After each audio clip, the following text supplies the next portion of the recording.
তিনি আজকে chief guest, উনি থাকলে ভালো হতো। উনি ওনার ক্ষমতায় আসার পরপরই বললেন যে আমরা মামলা জটগুলো যত তাড়াতাড়ি পারি আমরা ছাড়াবো এখান থেকে। তো আমরা খুশি হলাম যে অন্তত আর যাই হোক প্রাতিষ্ঠানিক লোকের হাতে পড়েছে, আমরা নিশ্চয়ই ভালো কিছু দেখব। অরাজনৈতিক লোকের হাতে পড়েছে, আমরা নিশ্চয়ই ভালো কিছু পাবো।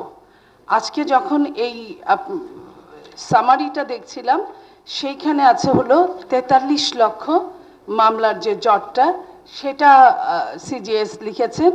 এবং আমার পাশে যে চিফ প্রসিকিউটর বক্তব্য রাখলেন, উনি বললেন আরও 5 লক্ষ বাড়িয়ে 47 লক্ষ।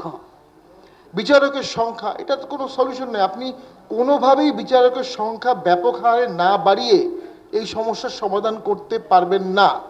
হ্যাঁ, কোয়ালিটি একটা ইস্যু আসবে, যে লো কোয়ালিটির জাজ নিতে হবে। যখন আপনি সংখ্যা বাড়াবেন, হ্যাঁ, তারা লো কোয়ালিটির সহজ মামলাগুলোই করবে।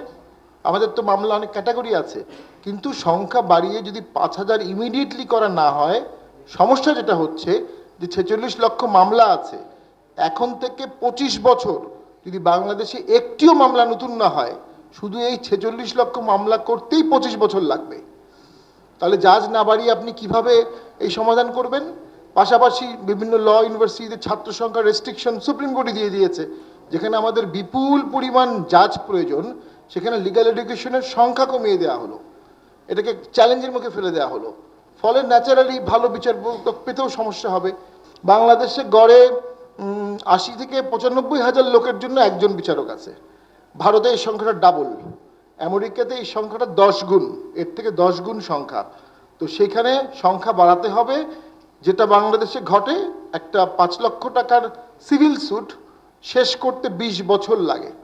এই 20 বছরে অন্তত 200 দিন তাকে ডিস্ট্রিক্ট কোর্টে যেতে হয়, তার ছেলেকে নিয়ে বা মেয়েকে নিয়ে। তাকে দুপুরে খেতে হয়, তার ওই 200 দিনের টাকা ইনকাম হয় না, তার হেলথ ক্ষতি হয়, এরপরে আপিল হয়। অর্থাৎ দেখা যাচ্ছে তার মামলার ভ্যালুয়েশনের থেকে তার লসটা অনেক বেশি। জাস্টিস সাকম এন রুট, মাঝপথে জাস্টিস হারিয়ে যায় এবং অনেকেই মাঝপথে মামলা অ্যাবন্ডন করে দেয়।